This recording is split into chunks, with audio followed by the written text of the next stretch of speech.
Last week, I found a body buried in the woods. It had my face. Same scar, same teeth, same clothes I was wearing. Since then, mirrors don't reflect me, people forget me, and someone else walks around in my skin.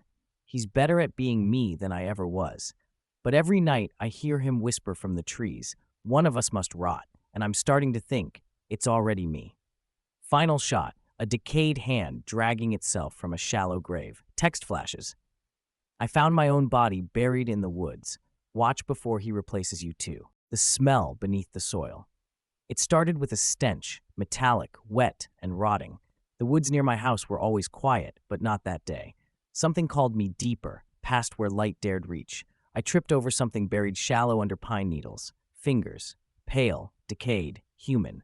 I dug frantically with bare hands, heart in my throat. What I uncovered made me fall back and scream. It was me. Same clothes, same birthmark, same broken front tooth. Eyes still open, dead, but freshly. My phone wouldn't turn on. And something laughed from behind the trees. I didn't tell anyone. I ran home, dizzy, mud caked to my skin. I didn't call the police. What would I even say? Hi, I found my own corpse in the forest. Every reflection felt like it stared too long. My face looked the same, but not quite. The smile lingered too long when I brushed my teeth. I tried to sleep, but I woke up choking. Dirt fell from my mouth, thick and cold. Under my nails, soil. My boots were wet with forest mud I hadn't walked in. On my ceiling, scratched into the paint. One of you must rot. The missing hour, I checked my phone logs. An hour was missing. No calls, no activity, no memory. At 2:13 a.m., my front door opened. Security footage showed me walking out, but I never left. I was sleeping, at least I thought I was. The version on camera didn't blink, didn't hesitate. It just stared at the lens with a blank expression. Then it whispered something too soft to catch. I zoomed in. My eyes on the screen weren't mine. The other me, he showed up again, in dreams at first, standing beside my bed, staring, whispering things like, "You wasted your time and we made a better version." Then he started showing up in town. People said, "Didn't I see you downtown yesterday?" I wasn't downtown. He walked my walk, wore my smile, but it felt empty. He waved at me once, across the street. My hand waved back on its own. He mouthed, "Soon."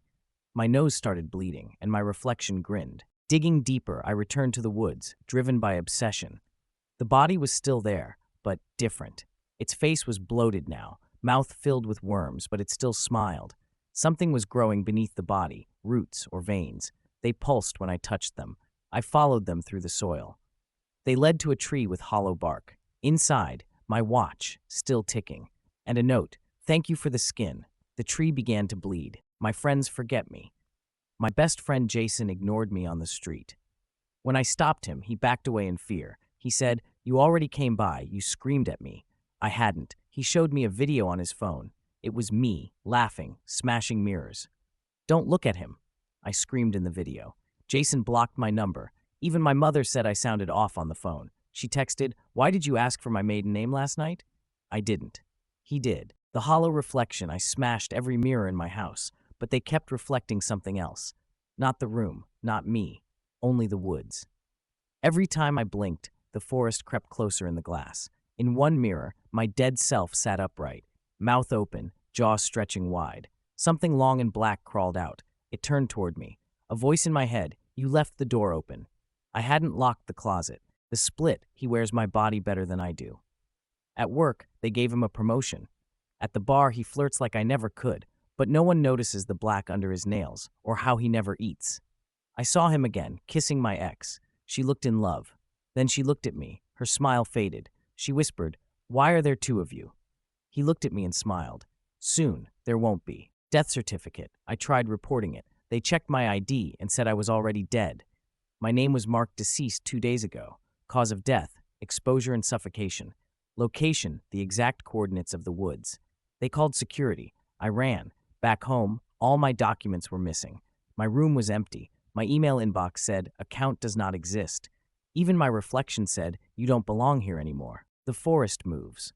The woods aren't where they used to be. They've started appearing in town, through alleyways, behind bathroom doors. I saw pine needles in my hallway. Birds stopped singing near my house. At night, I hear wind chimes, but I don't own any. The wind speaks now in my voice, saying things I never thought. wanting things I never craved. A branch grew through my bedroom wall last night. On it hung a note, "Come home." The puppeteer. My body is heavier now. Something's crawling inside it. When I move, it pulls back. When I try to speak, it whispers instead. I scream into pillows to drown the other voice, but it's learning. It uses my phone. It writes in my journal. Last night I watched it sleep in my bed. Breathing slow, smiling faintly, I hid in the closet, and it whispered, "Found you." The hollowing, I sleep less, eat less. He's feeding instead. My skin is paler. My heartbeat no longer matches the clock. I walked past a mirror in a store. It didn't show me. It showed a hole and something clawing out of it. A woman screamed when she saw me. She said I looked like something wearing skin. At home, my dog wouldn't come near me.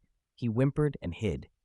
That night, he was gone. The return to soil, I went back to the grave. The body was gone, just an empty imprint in the dirt. But something else was buried now. A piece of my rib, a scrap of my tongue, and my childhood photo, eyes scratched out, roots wrapped around them, pulsing. Above it all, a tree stood tall, with my face carved in the bark, mouth open, screaming, and beneath it a hole wide enough for me.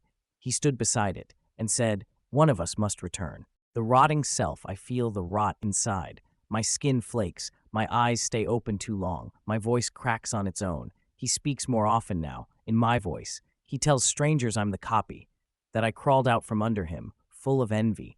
They believe him. They look at me with fear. Even I can't remember what I used to sound like. I tried stabbing him once, but the blood poured from my chest. He whispered, "See, you're not the original." Becoming, I finally understood. I wasn't the survivor. I was what came out of the grave.